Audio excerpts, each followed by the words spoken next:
All right, welcome back to another episode of Recovery Real Talk. My name is Angelica Matias Rodriguez, and you can go ahead and introduce yourself. Yeah, my name is Christian McPhetridge. Nice. Tell me a little bit about yourself. Where are you from? What's your background?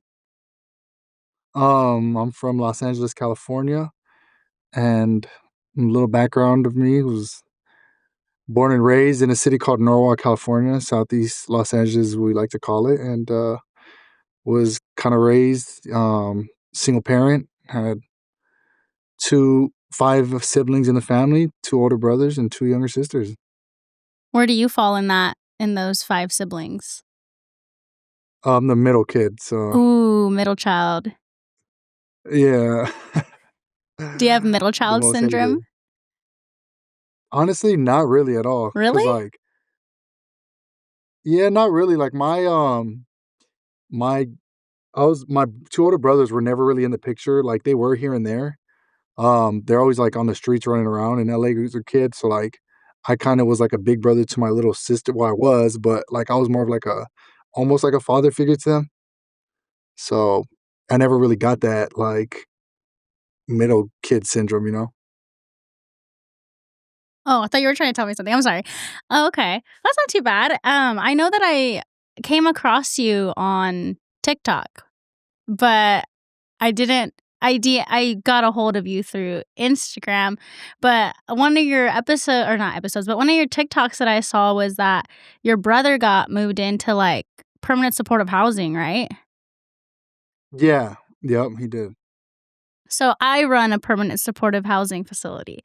So, I always come across videos and stuff of people that are formerly homeless and they get housed, and that's how I came across your video, and I wanted you to, I wanted to hear your story because was going through your TikTok, and it sounds like you grew up in like the foster care system, and you have a brother with substance abuse issues, and I believe your sister as well, correct? Yeah. So it's actually my mom, my dad, my brothers, two older brothers, and my sister. Oh, okay. So when did you get into the foster care system? So I was actually in the foster care system twice. Once as an infant from the age of I got taken away at the age of 2 because my mom and my dad were fighting drug addiction, and they took us away as a baby. They took me, my brother, and my two sisters away. And then once I was 4 years old, my biological grandma adopted me, and she was a widow at the time. Took all five of us in, and then living with her and in LA at the time was kind of rough, especially when you have a single parent. She's widowed. She has five kids to look after. Um, being a single mom, always having to work and work and work. Well, my brothers were always because of our neighborhood and where we live in. They got involved into the gang life, drug addiction, the streets, and then once we were 11 years old, I just remember like our house getting raided. I was watching my two sisters. We had just came home from school, and our house got raided by the SWAT team. And then they found drugs, guns, found everything under the sun in our house that I didn't even know that as a kid. I didn't even know we had in our house. And they just started pulling stuff out the house. I'm like, wait, what? Where'd you find that at? Where'd that come from? Like, what is that? You know what I mean? And then stuff I kind of already knew about. And then they took us away again from 11 years old and came back. My mom got us back when I was 16. Okay. So what's the age gap between you and your siblings? My two little sisters are twins. Oh, cool. So I'm two. Yeah, they're fraternal twins, and all the siblings have same mom, different dad. So my mom has three baby daddies, if that's what you want to say. And Sperm yeah, she wasn't donors. messing around. Yeah, exactly, pretty much. Yeah, she has three. So, but we're all 2 years apart, and then the oldest one, he's 9 years apart from me. Oh, okay. That's a big age gap. Yeah, super, super big. So all that stuff that came out of your mom's house, your grandma's, but you call her mom, correct? Yeah, I call her my mom because she raised me. Right. Did that all that stuff come from her? Like, stuff that, like, she had? Like, no, no, no. So it wasn't her. She was good. Like my mom, she was a super mom. Like she was awesome. She never did drugs. She never drank. Um like she might have smoked some cigarettes here and there, but that's about it. No, she was always working, hardworking, working like 50 hours, 60-hour weeks, and still picking us up from daycare, taking us to practices when she could. Just she was a good mom. It was all from all that drugs and guns and everything you can think of was actually from my oldest brother and my two older brothers. Oh, okay. So they were, like, part of, like, the street life and stuff. They were part of, like, the gang lifestyle, Yeah, correct? correct. Yeah, they were. They started. My oldest brother started doing drugs when he was like 13 years old. Oh, wow. Um, yeah, so he started doing it in like 8th grade, and then so did my other brother 2 years older than me. He did it, when he was like 13 years old, and they ever since the age of 13 to, even till now, they've still, dealing with drug addiction and, we're in the streets. Yeah, I remember I saw one of your videos of you visiting your brother at his camp. How did Yeah, you yeah, no, I sorry. visit him, no, How go did you ahead. locate him? So at first it's like I always knew because he used to live in our neighborhood. There's camps in where I'm from in my hometown, there's camps everywhere. Like, you can go under any bridge, any freeway, and that's where they're at. And as a kid, I was always on the streets playing sports and running around and riding bikes and I was a playful kid. Kid that you see with no shirt running around the streets and no shoes and socks, that was me. That was Chris. And, so I already knew where I know my hometown like the back of my hand because we couldn't afford game systems. We couldn't afford iPads and laptops and Nintendos and iPhones. I didn't even have a phone until I was a senior in high school. Um, so like I was always outside, right? And so I knew where all the cuts were. So when my brother became homeless, he would like I would see him around. He'd be like I would run into him. At the time, I was actually playing football in college, at a junior college, and um, I would see him around and he kinda told me like, "Yo, if you're ever looking for me, I'll be here, here, or here." So then, and everyone in our neighborhood knows us because we've been there for our whole life since I was a baby running around. So I know the local drug addicts, I know the local crackheads, I know them all. I know them all. I know every single one of them personally. My brother used to sell drugs in the back house, so they used to always come to my house, you know? Right. So I just knew, where to find him, and I knew when I was looking for him, I knew he was gonna be in a certain area. I didn't know that was him until I seen him right away. I was like, "Oh, there he is right there," you know? Yeah. That's good that he let you know where he was gonna be, like, the places where you'd be able to find him and stuff. I usually when I get people that I'm processing to move in, I'm always like, "Hey, you're gonna wanna stay where" because they don't have phones, they don't have ways to get in contact. They have to actually go out and, like, look for them. So I always tell them when they come in, like, "Hey, for the next, like, 2 weeks, I need you to be where you say you're gonna be. Like, give your caseworker a list of places you're gonna be because I can only hold, like, the unit for so long, and if we can't find you, uh, I Next have to person. move on," you know? So I always tell them, I'm like, "Stay put wherever wherever you're at. Just if you Mhm. say you're gonna be there, just be there." So I I feel like a lot of people do that with, like, family and, like, friends and, like, caseworkers and all that good stuff is that I'll be here, here, or here. Like, you know where to find me. Yeah. No, and the thing about it too is, like, before I found him, I always go looking for him, right? I would always go looking for him, trying to find him, and I would never and it's hard to find him. It's like, where are these guys at? Where are they going, you know?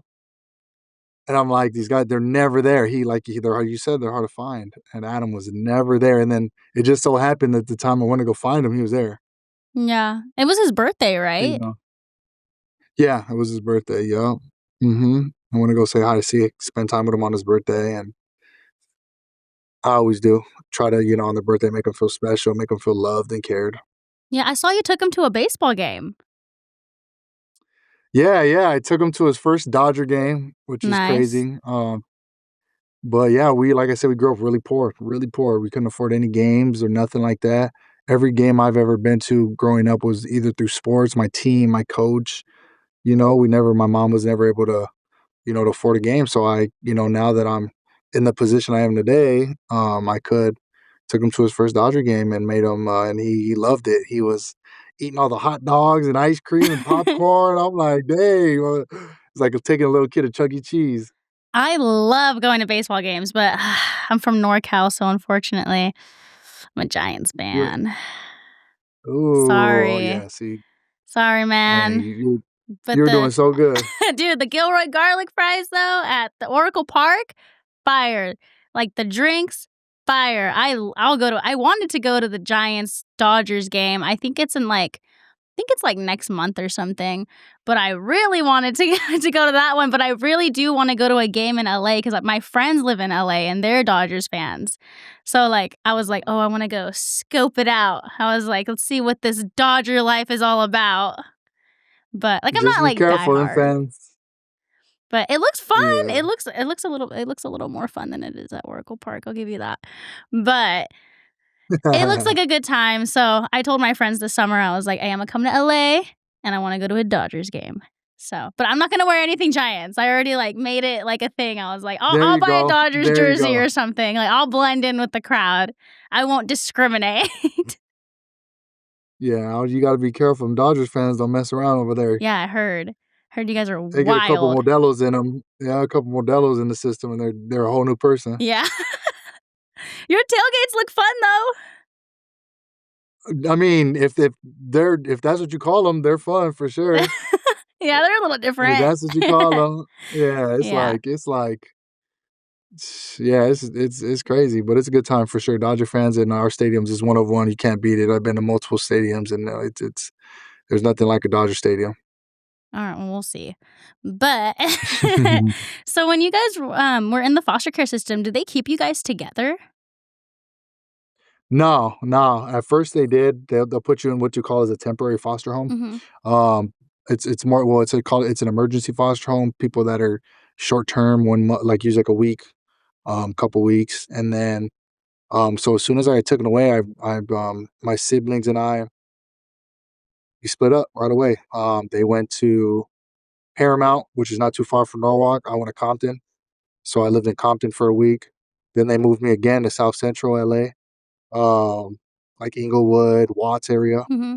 Then I was in there for a little bit, just all the ghettos, for a little bit. And then finally they found us a foster. Then I moved back to Compton again. Then I was in the foster care system. I mean, sorry, I was in the. They moved me from LA County to the Valley, and then that's where it's called Victorville, California, and that's where they found a foster home that were able to take all three of us at one time. My two older brothers weren't able to go into the foster care system because my oldest brother was on parole already at the time, and my second oldest brother was on probation. So even if you're a minor and you're on parole or probation, they won't put you in the system? No, because you're a ward of the state or you're a ward Oh, of the I guess county. that makes sense. Yeah. I didn't think about it like that. Yeah. That's so what happened with them? Well, at the time, my oldest brother was already over 18, so he was like 20 or 19, 20. So he was on the run. Actually, the cops were looking for him when they were breaking it when they were raided our house. He eventually ended up going to prison. Um, and my brother that was 2 years older than us, he ended up living with our neighbor across the street, one of our childhood friends, kind of like our second family. Mhm. So And then they we were went like to they were okay. Well, I mean, one was okay, the other one went to prison. You know what I meant. yeah, But yeah, yeah. so how many different placements did you get or did you have in the time that you were in foster care? And what was it like? Was it really just like kind of like where they were like, okay, you're going to a different house now, like pack whatever you brought kind of, is it actually like that? Yeah, no, it's definitely like that 100%. Yeah, I went to over 8 different foster homes. I literally went from foster home to foster home, from Compton to Watts to South Central to, Paramount to Victorville, Rancho Cucamonga, back to Victorville. Oh my gosh. Um, yeah, you just got kept moving. What you do is you grab like you probably have like 2 suitcases, what I had at the time, and I just kept moving from foster home to foster home. You have an agent who's your caseworker or whatever you want to call it, and she's like she represents you. You meet with her once a month, ask you how your living situation's going. They give you money, for they give you like a budget for your foster parent to like spend on clothes, food, stuff like that, on top of their salary. And then, yeah, you just meet with them, make sure your mental's doing good. If you need to speak to a counselor, they'll give you the proper, like stuff to take care of it. But yeah, they're like, hey, you're moving foster care, you're moving to a new foster home. You're going to be moving to this city. This is where you're going to go. And, you know, so during this whole process, you just get up, grab our stuff and move. It can be that day or it can be that week. Oh, wow. Did you have any, like, positive foster parents that you're still in contact with or anything, or any foster brothers or sisters and anything of that nature? Yeah. So I actually, throughout all the foster, there's a lot of them I don't never want to, probably definitely don't want to see ever again. It was a tough time. It wasn't that, I wish could tell you that, it was easy, because it's not. It's definitely was one of the toughest thing I've been through in my life. But there were my last one was, I still talk to him to this day. Amazing, amazing, amazing. The Young family in Victorville. They're actually a black family, an African American family that I lived with. They treated me like I was their own. They put me into sports. They picked me up from school. They used to. I've never had a home cooked meal. I told my foster mom, like, I never came home to a meal after dinner. I mean after school. And I came home for football practice or basketball practice, whatever it is, and every day she made sure she had a meal for me. And Oh, I still talk to her. Yeah, I still talk to her to this day. I just went home and visited her, and I actually, unfortunately, just buried one of my foster brothers who ended from suicide, who ended up passing away. I'm sorry. But yeah, it's all right. But yeah. So how many of you were you by yourself in that foster home, or was your sister with you, or any of your sisters with you at all? No, it was just me. I was all by myself. They were living on another side of the city within another foster home. How come they But s Sorry. no, it was the same. It was the same family. Oh. I was living with, I was living with the mom, right, the grandma of that family. Oh, okay, so you guys were still kind of together, but you guys weren't in the same household. Exactly. Okay, Yeah. because I was just Just gonna for that. Just ask. just for that last one. Yeah, I was gonna ask how come they separated you guys? Because I know they try and keep, like, siblings together, right? Like, as best they can? Yeah, you just for any person to house 3 kids that are teenagers at that age is just so hard. It's Oh, just, yeah.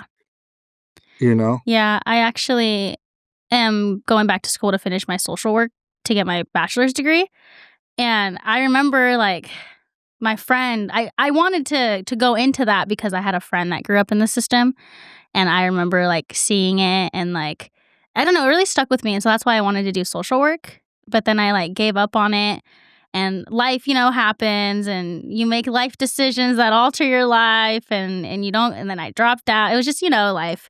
But I'm going back to, like, pretty much do that, but it's definitely heavy. It's a heavy thing that I don't think a lot of people talk about because it's heavy. People don't like to talk about it, but it's happening. Yeah, yeah, exactly. Like you said, it is. It's heavy. It's not, at first growing up, like, I never really liked to talk about it. I was always embarrassed of it. I didn't like to People would always ask me when I would get dropped off at school, "Hey, why are your parents black?" Or why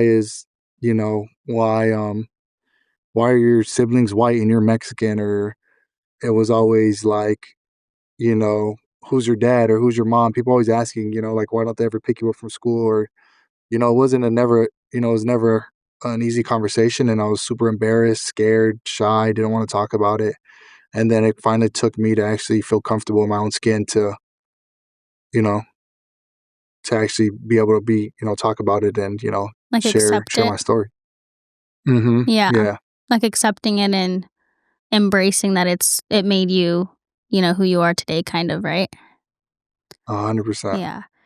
When your mom got you back when you were a teenage because you were 16 when she got you back, right? Correct, yeah. Did she get your sisters back too?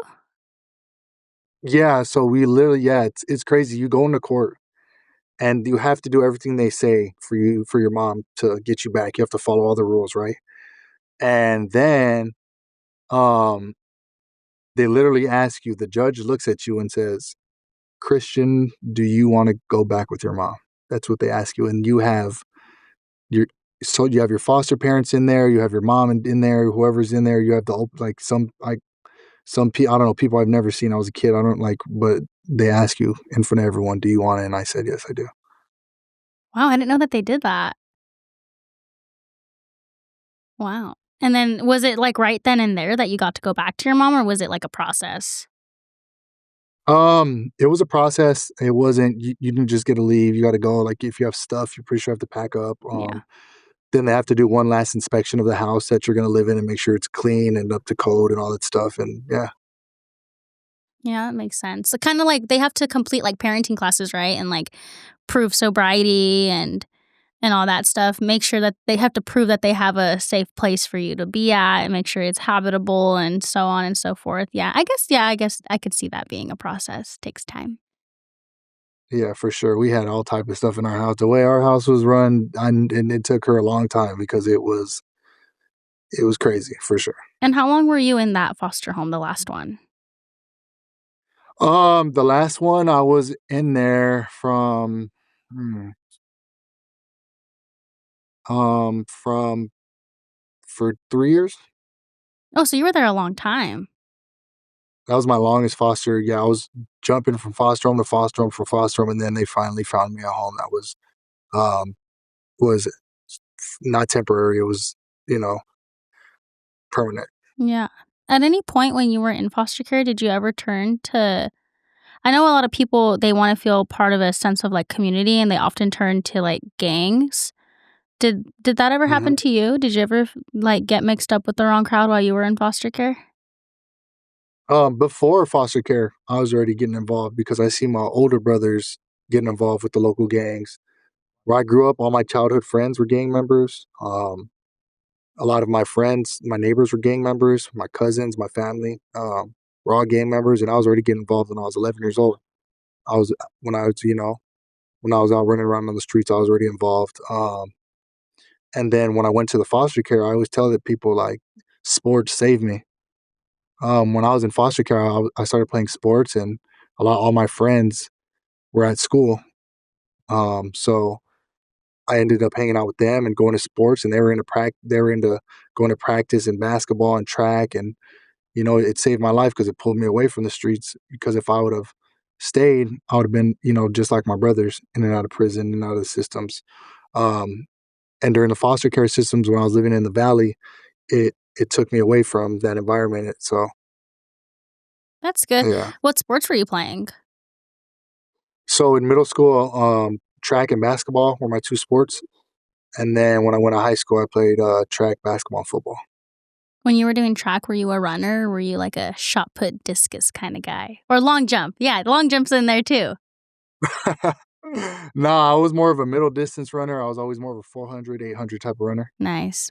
Yeah. I tried track. I'm not very fast. My short legs were Oh not man. no, it wasn't happening, I was not fast. I only did it because my friends were doing it, and I was like, "I just wanna go." But Yeah, right. Just I to be just to hang out with your friends. I You know think what I I did mean? track, Yeah. like, for a year, and I was like, "I'm never doing this again." I was like, "I'll do soccer instead." I sucked at that too. I was, like, not That's wild. athletically blessed.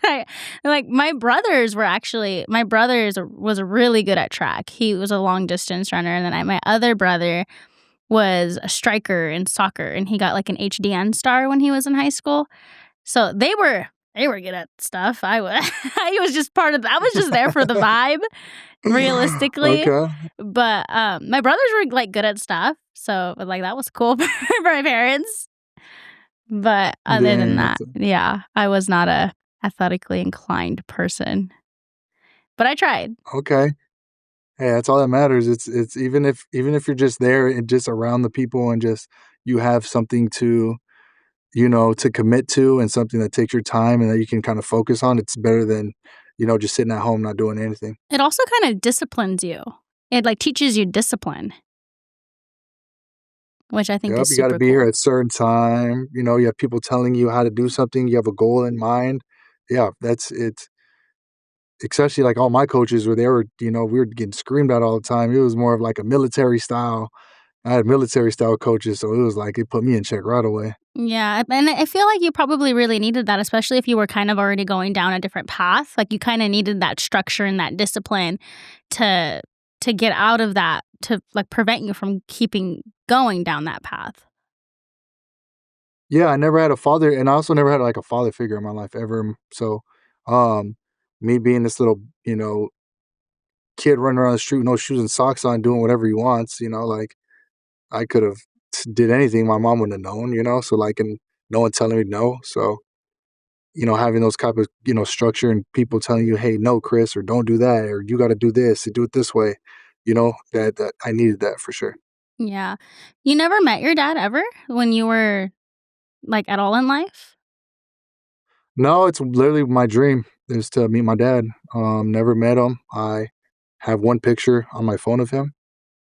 Um, I hear stories from my family about him, of how he was a hardworking dude. He loved his family. I my I guess my mom and my mom's side of the family kind of pushed him away from us. Is what I get from my perspective, and that and battling drug addiction and his own problems. You know, he you know he left. Have you ever met any of like his family? Like did he have any, you don't know anything about him or No, I heard my mom said that he has other that I have brothers and siblings that I've never met. He says that I have a lot of them, and that's literally like one of the goals of my life is to meet him, and you know, and yeah, I just want to meet him. That's my goal, one of my dreams. have you tried doing like an ancestry test? Like a 23andMe, or I know there's another one. I don't know what it's called. But like seeing if you can connect with like other family members that may have done it too, because I know that it can connect you to different family members and stuff. Like I did a 23andMe and it connected me to like, well, that's how I found out my brother was my brother, because I found out I had I found out I had a I found out I had a half brother, which I don't call my brothers half brothers, they're just my brothers, but just an example is like Yeah, facts. I like they told me I had a brother. I was like 15 and my mom was like, "Yeah, you have another brother." And I was like, "You're playing." Like, "No." And she was like, "No, you you do." And I was like, "I don't believe you." And then I ended up like getting it confirmed, but like there was no kind of testing or anything done.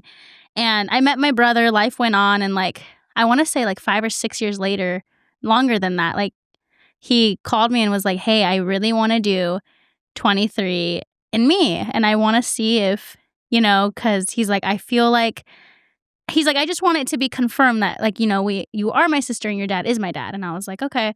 And at first I was like, I don't want to do it. I like didn't want to do it cuz I was like I built this, sibling relationship with someone, and I would have been really sad and like upset if he wasn't my brother. So he like begged me to do it. He did it first. And then he bought me the test. He's like, "I even bought it for you. Like, do it." No. And I was like, I put it off and put it off. And then I did it and I didn't tell him, because if I told him, he would be checking, the results. So I wanted to be the first to know. And it came back like a week or two later and I saw it first. I got the email notification and I was like, "Oh, thank God." I was like, "Yes, we're siblings." And I called my dad and I was like, "So it turns out you're the father."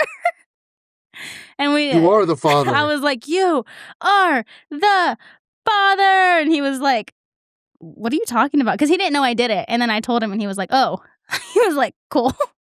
But have you thought about maybe doing that, and maybe you'll find your other siblings that may have done it, or like an aunt or an uncle or a cousin? My aunt's done it. We just don't have that much information on my dad to do it. I've asked my mom, but my mom's a drug addict to this day, so she doesn't know all the information on my dad. Yeah, it's like I tried it a little bit. My like I said, my aunt's done it. But we haven't. That's about it. Like as I didn't go anywhere. Oh, man. I wonder if it sounds like he was maybe estranged from his family too. I don't know. I wish I don't want to make any judgments because I don't know the dude. I never met him, and all I do is hear stories from other people. Mhm. So I don't want to ever assume like, oh, hey, this is how he was when it's like, I don't know. You know what I mean? Yeah. What if that wasn't the case, or like, what if he had, what if he had, there was a reason, or what if he tried, and I never, or he was never able to find us or reach out. I just don't know. Yeah. That's definitely tough. I'm sorry that you had to go through that. It's hard.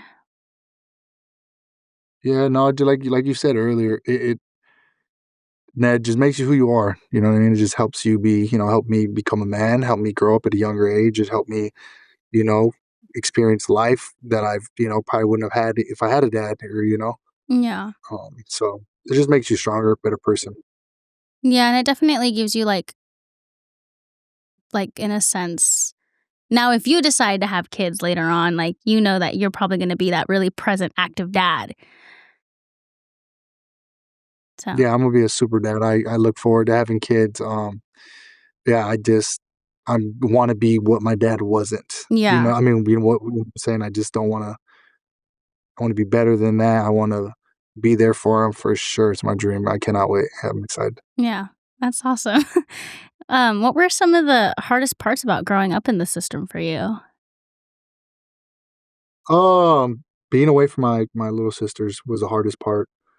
Um, for sure, they would cry to me every night on the phone when they would call me, and they would ask me what's going to happen, and just expecting me to always have an answer for them, and I didn't have an answer and tell her, and just trying to make them feel comfortable, and tell when they're going through that, and it's trying to be tough and be strong and not cry and act like it's okay, even though I was struggling, but I had to be strong for my sisters. So Yeah.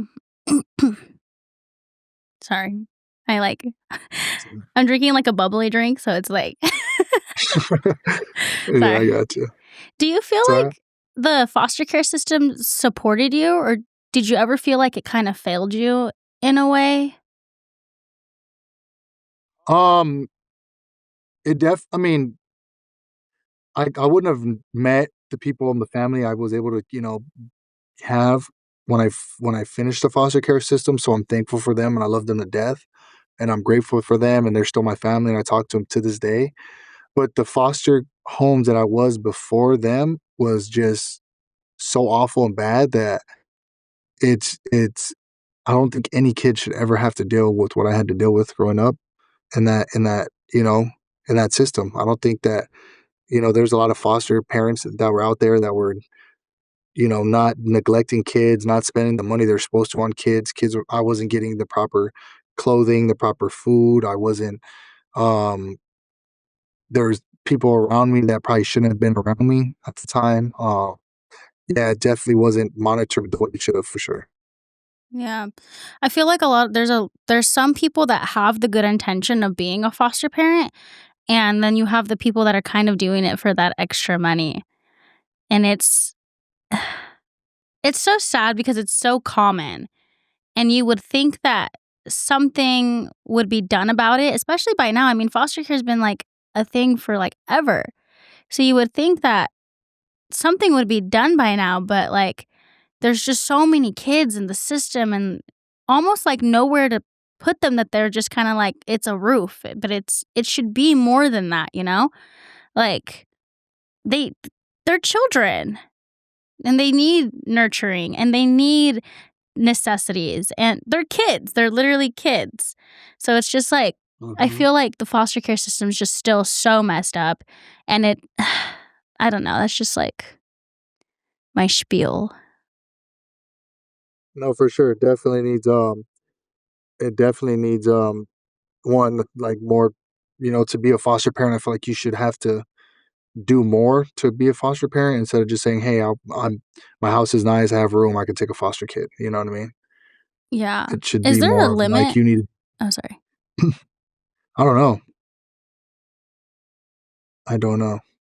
I was gonna ask if there's a limit on how many kids that can be in, like, a household, because there's some people that have, like, just a lot of foster kids, and I'm like, "Oh my gosh." And I'm just wondering, like, did they ever, like, limit people? I don't know. I've been in a foster home where I was the only one, and I've been in a foster house where there was one, two, three, four, five, 10 foster kids at one time. So I've been in a 10 home with 10 foster kids with 10 foster brothers I had, and I've been in one where I was the only one. So I don't know. Wow. Yeah. Hmm. When you were in the foster care, system, when you were in the homes that were particularly difficult to be in, were you scared to tell your caseworker that of, like, what was really going on? Yep, 100%. I was threatened. I was scared. I was, um, yeah, there's a lot of things. Yeah, I was scared, very scared. I remember um, one foster home. Um, one of my foster brothers had pushed me into this really nice car that my it was my foster mom's boyfriend. He had pushed me in this car and made me dent it, but it wasn't my fault. He pushed me into the car, and he he was older than me at the time. He was like 3 years older than me, and he was like, the dad came out mad because he seen his car, and it was like, "Who did it? Who did it?" And then one of my foster brothers, like, if you say something, he had just got like a BB gun for Christmas because he's always wanted a BB gun, and my foster mom bought it for him, and he was like, "If you say something, I'm gonna shoot you." So I didn't say nothing, didn't brought it up, and then I had to take the blame for it.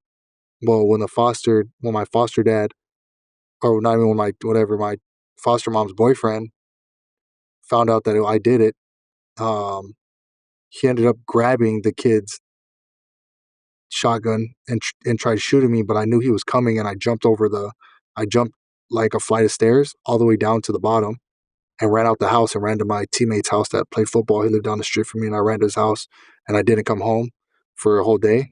And then my foster mom finally called me and said everything was okay, that he's not going to do nothing to you, this, and that. And he said that if I brought it up to my caseworker, he was going to shoot me. So I never did it. How old were you? I was 14. Oh, wow, you were really young. Yeah, 14 years old, man. Scared. Yeah, he scared me, so I didn't say anything. And um, yeah, it was not a good environment. Yeah, definitely not, doesn't sound like it. Sucks that you couldn't even, like, say anything or feel like you couldn't. It was almost like you were trapped. I was trapped. I couldn't leave. I tried telling my foster mom eventually that I wanted to move foster homes for another reason, but there was no one that would take me at the time, so I had to suffer and just I hated it. Yeah, How I, long were you there? yeah. I was there for that one for about a year. Um, before I before I just told her I can't do it anymore. That if I told her that if you leave me here, I'm gonna run away. I'm not coming back. So it took you kind of threatening them to get you moved? Yeah, I told him that that if you had me here again, I'm gonna run away and I'm not gonna come back. Oh my gosh. And it shouldn't have to Uh, take something like that to be moved from a situation that you shouldn't have been in to begin with, you know? yeah, it was. Yeah, no, it wasn't my fault. Yeah, exactly. Yeah. What was school like? Did you go to a bunch of different high schools while you were in foster care? Yeah, I went to two different middle schools and I went to five different high schools. 5 different high schools? Yeah, How did you ever maintain any, like, friendships from high school, or were you just moving around too much? I moved around so much that I never was able to have friends. At the time, we didn't have Facebook. We had MySpace at the time. Oh, yeah. I never had a. s- I n- You remember? Yeah, I remember I never had a. MySpace. You could put the little songs on the page and Or you can make your play the background songs. something cool. Yeah, yeah, yeah, yeah. So, but yeah, no, I never was able to. I remember having a girlfriend in high school, and then I had to break up with her because I moved, and I pretty much ghosted her because I had no choice. I didn't even have a cell phone at the time, right? Because I was poor. So I yeah, I lost friends that I remember having, and I just ghosted them. Yeah, that's well, because it sounds like it was really quick, like, when we were talking about it earlier, that it was kind of like, "Okay, pack your stuff, you're leaving in 2 days or the next day," so you didn't really have time to call anyone. Nope, just get up and go. And I just remember crying and missing friends and leaving. And yeah, it was have friends that some I still were able to reach out on like Instagram and TikTok and stuff like that, but some I don't know what happened to them. Yeah, especially, like, if you weren't there, like, very long. Like, if you were only there for, like, a couple months or a year maybe. Yep, exactly. What was the longest time you were at one school? About a year Oh, was the wow. longest. And you Yeah. went to 5, so that means you, like, kinda switched every like, just when you were about to get settled in, it sounds like you were, like, moved. Yep. I went to my freshman year. I went to one school. I went to one for per semester. I was at one school. End of semester, I moved to another one. Then that was two in one year. Then my sophomore year, I went to one school, and then that was three. I was there for about for like a year and a half, and then I moved to another one, and then to another one.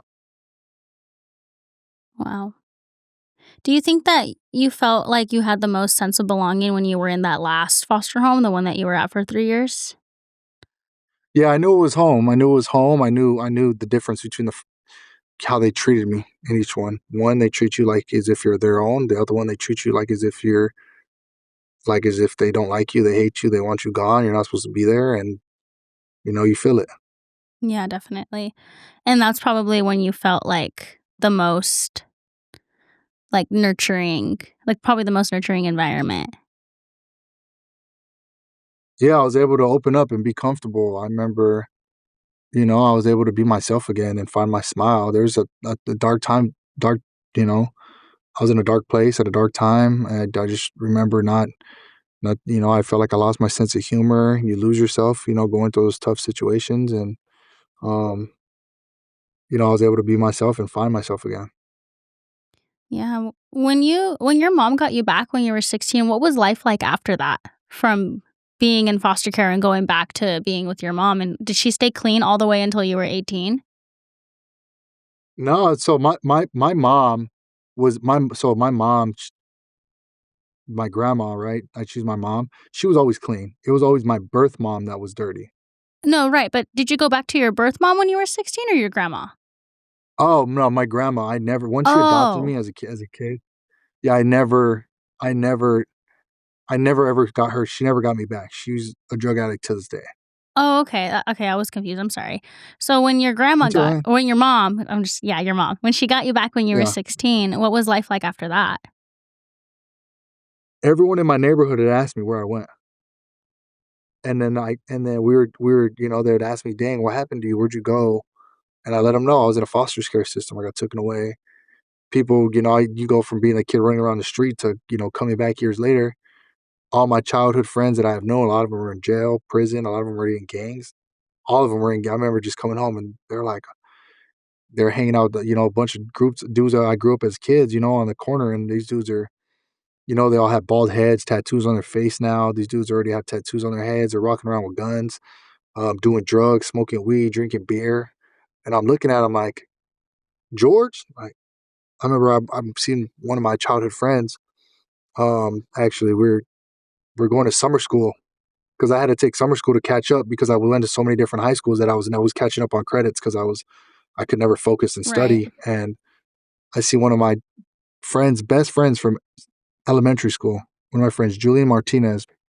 And I remember I'd seen him, and I went to his like 6-year-old birthday party, like young, and I'd seen him. He had a bald head, tattoos on his head, on his neck, back. And I was like tripping out because that wasn't the Julian I knew. But that was still my boy. He seen me. I was happy. I smiled, gave him a hug.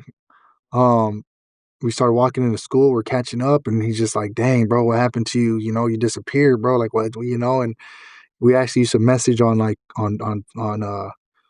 MySpace, message each other and stuff. We kept in contact when we could, and um, as we were walking in, a guy comes up to him and asks him, "Where are you from?" A rival gang member, and it put me in a predicament to where there's two of them and two of us, and it put me in a predicament where I had to choose a side. Am I going to help my friend Julian that they were going to try to jump? Some guy that I grew up with and knew since he was 5 years old. As a baby, we grew up together. Or do I let these two dudes, jump him? And I just came back from foster care, and I just remember like just that was a predicament I was in, and it was like gangs aside, like I'm not involved, but it's like I'm not going to let them hurt my friend, But um, and I ended up luckily they didn't, they did fight, and but it was one on one. Let them fight, broke it up. Make sure they didn't jump them, and then but yeah, that was just kind of like a crazy story. And then I remember we were like a couple weeks later, a kid got suspended, and I came back, and I was walking, leaving, and I'd see his mom in a van, and his mom smiled and see me and was like, "Mijo, you're so big! Like, oh my God, look at you! Like, you look good! Like, how's your mom? How's your sisters? And just catching up again and seeing them. It was just so weird. When I came back, everything had just changed. Yeah, it was almost like someone hit play after it was on pause, but, like, fast forward because everyone was like, "Oh my god, you're back." Yeah, exactly, Yeah. exactly. Yeah, So, when you came back, your brother was in prison at that point, right? Your yeah, oldest yeah. brother. My brother's in prison. Yeah, he was still in prison. And Mhm. what about your other brother? At the time, he was in jail. Yeah, and is he sober right now, or is he still struggling with substance abuse, like an active He's addiction? still struggling. Yeah, he's still struggling. He's doing better, but he is definitely still struggling. Both of my brothers are still struggling. And is he in your hometown? Because you live in Chicago, right? Yeah, I live in Chicago. I do live in Chicago, but um I live in Chicago, but my family lives in LA. Okay. So, you don't get to see them super often, huh? No, I go home and I try to see him, once, twice a year for sure, just to say hi, show him, see love, send him some love and stuff. But yeah, Yeah. How far is Chicago from Nebraska?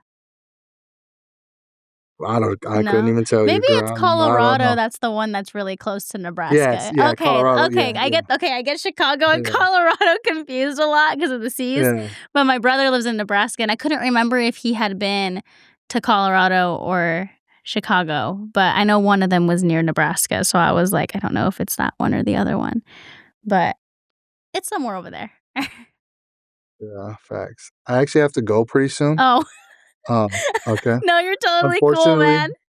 I just wanna let you know. I got I No, probably got like a couple you're totally like 5 fine. more minutes left. We'll fast forward.